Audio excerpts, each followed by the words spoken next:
Everyone, आज मैं आपके लिए एक्सप्लेन करूंगी द लेजेंड ऑफ स्काईलॉर्ड का एपिसोड नंबर 3। तो जैसा कि लास्ट एपिसोड में हमने देखा था कि स्कॉचिंग फ्लेम से का लीडर हो ली शाओचिन की लवर को अपने साथ ले जाता है, तो स्काईलॉर्ड ने उसके साथ जबरदस्त फाइट की, मगर वो शाओचिन की बॉडी को सही से कंट्रोल नहीं कर पा रहे थे। इसीलिए उन्होंने शाओचिन की मदद लेके हो ली को डिस्ट्रैक्ट किया और मीनवाइल वो कल्टीवेट करके एंशिएंट बॉडी टेम्परिंग की 3rd लेवल पर पहुँच गए, जिसके बाद उन्होंने एक ही मूव में हो ली को हरा दिया। साथ ही शाओचिन की सोल भी अब डिस्ट्रॉय हो गई थी, मगर उसने स्काईलॉर्ड से प्रॉमिस लिया कि वो जियांग को हमेशा प्रोटेक्ट करेंगे। हालांकि इस वादे को निभाना आसान नहीं था, क्योंकि एक मिस्टीरियस बंदी ने ऑलरेडी जियांग को किडनैप कर लिया।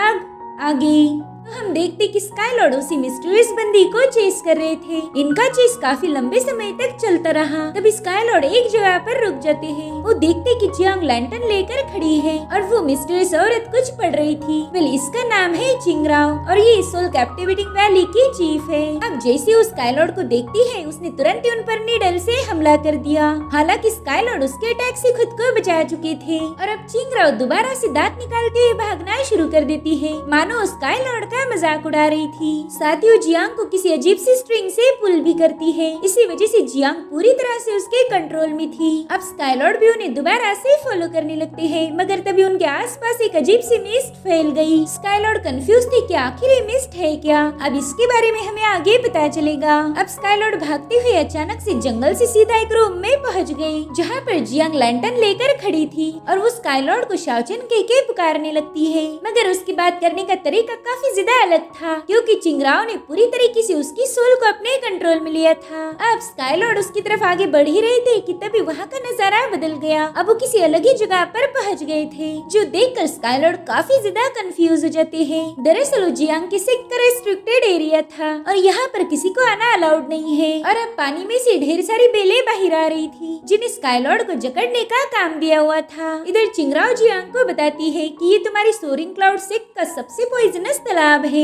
मैंने सुना था कि यहाँ की पॉइजन का कोई तोड़ नहीं, उसका कोई एंटीडोट नहीं। और देखो, आज तुम्हारा आशिक भी उसी में फंस चुका है। आज मैं इस पॉइजन को अपने आंखों से देखूंगी कि आखिर ये कैसे काम करता है। इधर स्काईलॉर्ड उसे गुस्से में पूछते कि बता औरत तू है कौन। तो कहती कि मेरा नाम है चिंगरा और मैं सोल कैप्टिवेटिंग वैली की चीफ हूँ। और अब वो अपनी पावर्स का यूज करते हुए स्काईलॉर्ड को जकड़ लेती है। वो कह रही थी कि जैसे तुम्हारे पास हेवनली डीमन पाम की टेक्निक है, वैसे ही मेरे पास भी कुछ टेक्निक है, जिनका यूज करके मैं लोगों को कैप्चर कर सकती हूँ। जिसके बाद उस स्काईलॉर्ड की तरफ आगे बढ़ते हुए कह रही थी कि चलो मुझे तुम्हारा मास्क उतारने दो। अगर तुम हैंडसम रहे तो मैं तुम पर दया दिखा के तुम्हें जिंदा छोड़ दूंगी, क्योंकि हैंडसम लोगों को मारना मुझे ज्यादा अच्छा नहीं लगता। और हाँ, अगर तुम मुझे पसंद आए तो मैं तुम्हें अपना लवर भी बना सकती हूँ। मगर जैसे ही उसने स्काईलॉर्ड के मास्क को टच किया, उन्होंने तुरंत स्कॉचिंग फ्लेम पाम का यूज करके उसे दूर कर दिया। चिंगराओ तो ये देखकर काफी ज्यादा हैरान थी, क्योंकि ये मूव तो स्कॉचिंग फ्लेम सेक की है। वो स्काईलॉर्ड से कह रही थी कि ये तो तुम्हारे सेक की मूव है ही नहीं, फिर तुमने इसे मास्टर कैसे कर लिया। जिस पर स्काईलॉर्ड बताते हैं कि मेरे पास सोल डिवाउरिंग थंडर की मेथड है, जिसकी मदद से मैं अपने अपोनेंट की सिर्फ पावर ही नहीं बल्कि उसकी कल्टीवेशन को भी एब्जॉर्ब कर सकता हूँ। और अब वो भी तालाब से बाहर आ गए थे। चिंगराओ कहती कि अब मैं समझ गई, तुमने लास्ट फाइट हो ली के साथ की थी और इसी वजह से तुम उसकी मूव को भी यूज कर पा रहे हो। वाकई तुमने मुझे इम्प्रेस किया।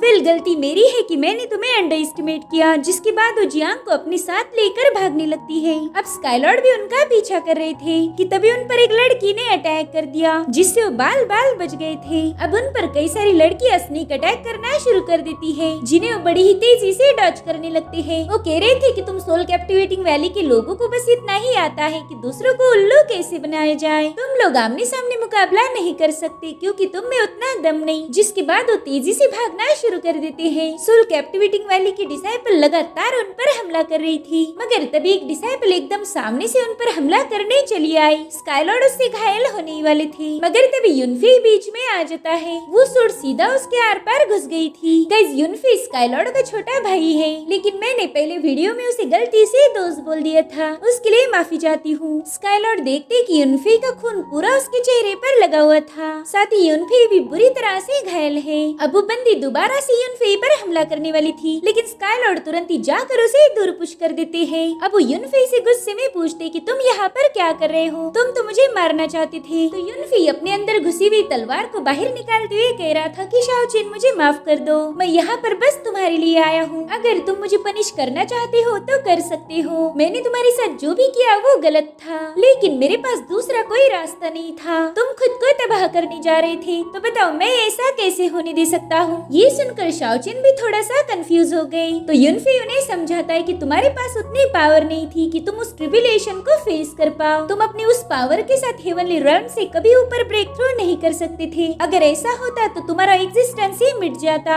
उस ट्रिबुलेशन में तुम्हारी सोल डिस्ट्रॉय होकर तुम कभी भी रीइंकार्नेट नहीं कर पाते, इसीलिए मुझे खुद ही तुम्हें मारना पड़ा ताकि तुम बर्बादी से बच जाओ। और तब तक सोल कैप्टिवेटिंग वैली के कई सारे डिसाइपल ने इन लोगों को घेर लिया, इसलिए युनफी आगे बढ़ते हुए उनके साथ फाइट करना शुरू कर देता है। वो तो बस अपने भाई को बचाना चाहता था, लेकिन तब तक दुगनी तादाद में वहाँ पर कल्टीवेटर पहुँच गए और युनफी अकेले ही उनका सामना कर रहा था, जो देखकर स्काईलॉर्ड इमोशनल हो जाती है, उनकी आंखें भर आई थी, यानी कि उन्होंने अपने भाई की गलती को माफ कर दिया। और तभी वो देखते कि दो कल्टीवेटर्स उनके भाई को मारने आ गए हैं, इसलिए स्काईलॉर्ड तुरंत ही जाकर उन पर अपनी पावर से हमला कर देते हैं। उन्होंने एक ही पाम अटैक में उनको दूर फेंक दिया और अब स्काईलॉर्ड सीधा काउंटेस को देख पाते हैं, जो कि ग्यूकिन प्ले कर रही थी। वो कह रही थी कि अक्सर लोगों को पता नहीं होता कि वो कहाँ से आए हैं और वो कैसे मरने वाले हैं। अब काउंटेस को देखकर तो स्काईलॉर्ड और ज्यादा कंफ्यूज हो गए। वो एक अलग ही सिटी में पहुंच चुके थे। अब वो उस सिटी को एक्सप्लोर करने लगते हैं और काउंटेस उसी रिवर में एक बोट में सवार थी। वो कहती कि हमारी जन्म से लेकर मौत तक बस एक ही चीज सेम रहती है, जो कि है कंफ्यूजन, हम उसे कभी भी दूर नहीं कर सकते क्योंकि वो एबिलिटी हम में है ही नहीं। अब स्काईलॉर्ड काउंटेस को आवाज देते हुए भागने लगता है और अब वो वापिस से जंगल में पहुंच गए थे। दरअसल चिंगराओ ने उनके लिए इल्यूजन बनाया जिसमें स्काईलॉर्ड कम्प्लीटली ट्रैप हो गए थे और उन्हें इस बात की रियलाइजेशन ही नहीं। और तभी काउंटेस अपनी जगह से उठते हुए कह रही थी कि ये दुनिया एक सपना है जिसमें तुम ट्रैप हो गए हो, और अब वो काउंटेस से सीधा जियांग में बदल गई। तो स्काईलॉर्ड तुरंत ही उसकी तरफ जंप लगा देते हैं, मगर उनके पेट में जियांग ने छुरा खोप दिया, जिससे स्काईलॉर्ड काफी ज्यादा शॉक थे। अब वो दोबारा से खुद को जंगल में पाते हैं और वो जियांग ना होकर युनफी था। उसने स्काईलॉर्ड के पेट में अपनी तलवार आर पार कर दी। अब स्काईलॉर्ड अपना हाथ आगे बढ़ाते हुए उसे टच करते हैं। युनफी की फेस पर उनका खून लग गया था, जो देखकर युनफी इवल स्माइल करता है। वहीं पर जियांग जोर जोर से हंस रही थी। असलियत में वो जियांग ना होकर चिंगराओ थी। स्काईलॉर्ड घायल होकर उसके सामने घुटने पर आ गए थे। वो कहती कि मैं इल्यूजन क्रिएट नहीं करती, मैं तो बस माहौल बनाती हूँ और वो सारे इल्यूजन तुमने ही क्रिएट किए थे और ना ही कोई तुम्हें इस इल्यूजन से बाहर निकाल सकता है, क्योंकि हमारी लाइफ खुद में ही एक इल्यूजन है। अब उस स्काईलॉर्ड पर एक और अटैक करने ही वाली थी, लेकिन तभी वो जंप लगा के दूर हट जाते हैं। उन्हें पता था कि वो चिंगराओ का इस मोमेंट पर मुकाबला नहीं कर सकते, इसीलिए वो तुरंत ही वहाँ से भागना शुरू कर देते हैं। और अब हमें सोरिंग क्लाउड से एक सीन दिखाया जाता है जहाँ पर एल्डर लियांग को एल्डर फैंग के डिसाइपल्स ने जकड़ लिया था। साथ ही इन लोगों ने सुप्रीम चीफ डुआन को भी कैप्चर किया था और इन दोनों को भी स्पिरिचुअल रोप में टाई किया गया, जिसे ब्रेक करना बहुत ज्यादा मुश्किल था। इसलिए एल्डर लियांग अपनी अल्टीमेट पावर को एक्टिवेट कर रहे थे, जिससे वो रोप थोड़ी कमजोर होना शुरू हो गई, जो देखकर एल्डर फैंग ने तुरंत एक फॉर्मेशन क्रिएट किया और उस फॉर्मेशन की एनर्जी ने एल्डर लियांग को सप्रेस किया ताकि वो अपनी पावर को यूज ना कर पाए। ये सब देखकर एल्डर लियांग एल्डर फैंग पर काफी ज्यादा भड़क गए थे। वो पूछते कि आखिर तुम चाहते क्या हो, तुमने हमारे साथ गद्दारी क्यों की? जिस पर फैंग कह रहा था कि लियांग तुम चीफ बनने के लायक नहीं हो, चीफ की पोजीशन तो उस बंदे के पास होनी चाहिए जिसमें वो एबिलिटीज हो, और रही बात तुम्हारी तो तुम एक नंबर के डरपोक हो, तुम कभी अपने सेक्ट के लिए स्टैंड नहीं ले सकते। अगर तुम हमारे सोरिंग क्लाउड सेक्ट के चीफ बने रहे तो ये जल्द ही बर्बाद हो जाएगा, और इसीलिए मैं चीफ की पोजीशन तुमसे छीनना चाहता हूँ। जिसके बाद वो जोर जोर से हंसने लगता है। एल्डर लियांग, क्या तुम इस फॉर्मेशन को पहचानते हो? वेल, ये है सोल सीलिंग फॉर्मेशन और इसे पॉइजनस इंसेक्ट का यूज करके बनाया जाता है। और इस फॉर्मेशन की एक खास बात ये है कि इसे मुझे खुद सुप्रीम चीफ डुआन ने सिखाया था। जिस पर सुप्रीम चीफ डुआन गुस्से में कहते कि हाँ, फॉर्मेशन तो मैंने तुम्हें बनाना सिखा दिया था, लेकिन उसे ब्रेक कैसे करते हैं ये मैंने तुम्हें नहीं बताया। जिसके बाद वो अपनी एक्सट्रीम पावर को एक्टिवेट करते हुए उन रोप से आजाद हो गए। साथ ही उन्होंने लियांग को भी आजाद कर दिया था। वो कहते कि जल्दी से यहाँ से भाग जाओ, इसलिए एल्डर लियांग वहाँ की छत तोड़ के बाहर आ जाते हैं। उन्हें आजाद देखकर फैंग के गुस्से का कोई ठिकाना नहीं था। वो अपने डिसाइपल से कहता है कि इस बुढ़े को कस के पकड़ो, तब तक मैं लियांग से निपटता हूँ। इसीलिए उन डिसाइपल्स ने सुप्रीम चीफ को दोबारा से जकड़ लिया।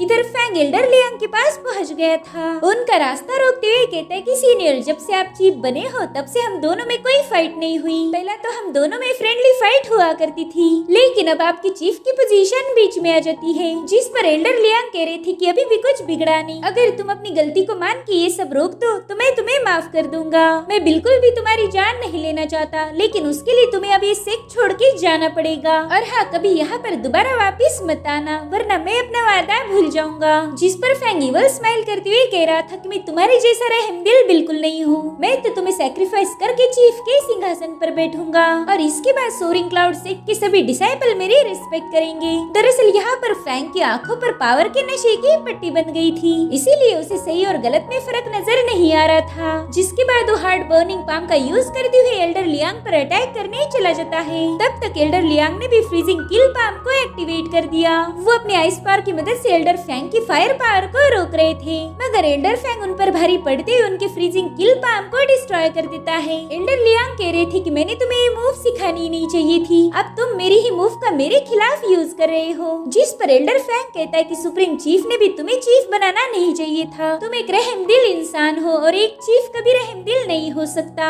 अब ये सुनकर एल्डर लियांग ने आइस फ्लेम पाइथन को समन कर लिया। उनके ऐसा करते ही वहाँ पर एक बहुत बड़ा पाइथन आ गया था, जो सीधा एल्डर फैंग पर अटैक करना शुरू कर देते हैं। इधर एल्डर फैंग ने भी अपनी दूसरी मूव का यूज किया, जो उसने अभी तक छुपा के रखी थी, और इस मूव का नाम है रेड फ्लेम आयरन बॉडी। अब वो उस आइस पाइथन पर एक ही जबरदस्त पंच हिट कर देता है, जिससे वो आइस पाइथन एक ही झटके में ब्रेक हो गया। और अब एल्डर फैंग उन्हें आइस के टुकड़ों पर सवार होकर सीधा एल्डर लियांग पर हमला करने चला गया। वो कह रहा था, बुड्ढे तेरा आखिरी वक्त आ चुका है। और अब वो एल्डर लियांग पर एक पावरफुल पंच हिट करके उन्हें दोबारा से कमरे में पहुंचा देता है। सुप्रीम चीफ तो एल्डर लियांग की ऐसी हालत देखकर काफी ज्यादा डर गए। वो फैंग का फ्लेम हैंड देखकर कह रहे थे कि तुम्हारी इतनी हिम्मत कैसी हुई कि तुम फॉरबिडन टेक्निक को मास्टर करो। इस टेक्निक को प्रैक्टिस करना मना था, लेकिन तुमने ये करके हमारे सेक्ट का रूल ब्रेक कर दिया। मगर एल्डर फैंग पर उनकी बातों का कोई असर नहीं होता। वो चाय पीते हुए कह रहा था कि मुझे ये समझ नहीं आता कि इतनी पावरफुल टेक्निक को फॉरबिडन क्यों किया गया। इनसे तो कोई भी बंदा पावरफुल बन सकता है। जिसके बाद वो एल्डर डुआन से कह रहा था कि आप तो चाय काफी ज्यादा अच्छी बना लेती हो, मेरे ख्याल से आपने चाय की टपरी खोल लेनी चाहिए, क्योंकि आप भी एक सुप्रीम चीफ बनने के लायक नहीं हो। एल्डर फैंग उस पर काफी ज्यादा भड़के हुए थे, लेकिन वो बेचारे अब कुछ कर भी नहीं सकते। एल्डर फैंग उन्हें बता रहा था कि हमारी दुनिया का एक ही कानून है, यहाँ पर बस पावरफुल ही सर्वाइव करते हैं और कमजोरों को कुत्ते की मौत मारा जाता है। वही दूसरी तरफ हम स्काई लॉर्ड को देखते हैं, जिनकी भाग भाग की हालत खराब हो गई। चिंगराव ने उन्हें इतनी इल्यूजन दिखाई कि उनका दिमाग ही घूम गया था, अब वो ढंग से सोच भी नहीं पा रहे थे। जिसके बाद वो एक जगह पर रुक जाते हैं, मगर यहाँ से भी वो कभी हेवनली रेल्म, कभी रेगिस्तान, तो कभी फॉरबिडन लैंड में पहुँच जा रहे थे, और हर जगह बस उन पर जानलेवा हमला किया गया। एक इल्यूजन में तो डिवाइन सोर्ड ने उन्हें स्टैब कर दिया। अब वो समझ गए थे कि सारे इल्यूजन काफी ज्यादा खतरनाक है। वो तो अब सीधा घुटने पर आ गए। वो अपने सिर को पकड़कर कह रहे थे कि मुझे कुछ भी करके अपने दिमाग को शांत करना होगा, इसलिए वो तालाब में जंप लगा देते हैं। अंडर वाटर ही एक ऐसी जगह थी जहाँ पर वो अपने थॉट्स को शांत कर सकते थे। इधर चिंगराव स्काई लॉर्ड को ढूंढ रही थी। वो कहती है कि मैंने तो तुम्हें एक हीरो समझा था, लेकिन तुम तो एक लूजर निकले। मुझे लगा नहीं था कि तुम्हें हराना इतना आसान होगा। जिसके बाद वो अपनी पावरफुल ऑरा रिलीज करते हुए कह रही थी कि अगर हिम्मत है तो मेरे सामने आओ।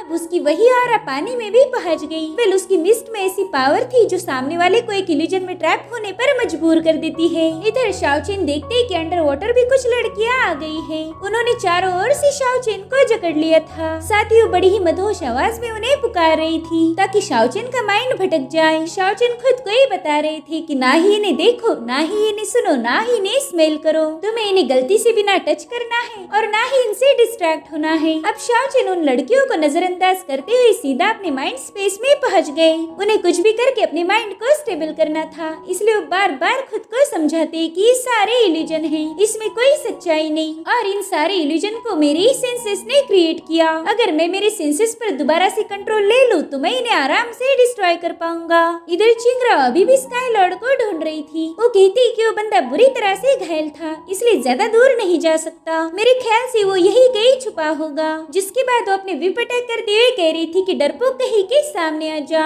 इधर स्काईलॉर्ड की ऊँट से ब्लड रिलीज हो रहा था, मगर वो पूरा ध्यान कल्टीवेशन पर लगा देते हैं। और इधर चिंगराव को पानी में उनका खून नजर आया, जो देखकर उसके चेहरे पर एक ईवल स्माइल आती है। इधर स्काईलॉर्ड अपने माइंड स्पेस में कल्टीवेशन में बिजी थे, तभी वो देखते हैं कि वो इल्यूजन वाली लड़कियां तो उनके माइंड स्पेस में भी पहुंच चुकी है। वो बस लगातार उनका नाम पुकार पुकार के उन्हें डिस्ट्रैक्ट कर रही थी। तब तक चिंगराव ने भी पानी में जंप लगा दिया। वो एक डैगर लेकर बड़ी ही तेजी से स्काईलॉर्ड की तरफ आगे बढ़ती है। इधर स्काईलॉर्ड खुद से ही कह रही थी कि भले ही मेरे एंशिएंट बॉडी टेम्परिंग मंत्र चौथी लेवल पर नहीं पहुंची, लेकिन वो मेरे माइंड को स्टेबल करने में मेरी मदद कर सकती है। और तभी उन्हें एक स्क्रिप्चर मिला जो कि उनके काम आने वाला था। इधर चिंगराव उनके एकदम करीब आ गई थी। अब बस उसे अपना डैगर उनके आर पार करना था कि तभी स्काईलॉर्ड जोर से स्काईरोर चिल्लाते हैं और उनके ऐसा कहते ही वहाँ पर एक जबरदस्त एनर्जी रिलीज हो गई, जिसने उन सारे इल्यूजन को डिस्ट्रॉय कर दिया। और अब स्काईलॉर्ड ने सोल डिवावरिंग थंडर का यूज करके चिंगराव पर एक पावरफुल अटैक कर दिया। उनके एक ही ब्लो में वो पानी से सीधा बाहर आके पटक गई थी। और अब स्काईलॉर्ड भी पानी से बाहर आ जाते हैं। वो खुद से ही कह रहे थे कि मैं बुरी तरह से घायल हूँ, लेकिन फिर भी मैंने स्काईरोर जैसी पावरफुल टेक्निक का यूज किया जिसमें मेरी जान भी जा सकती थी।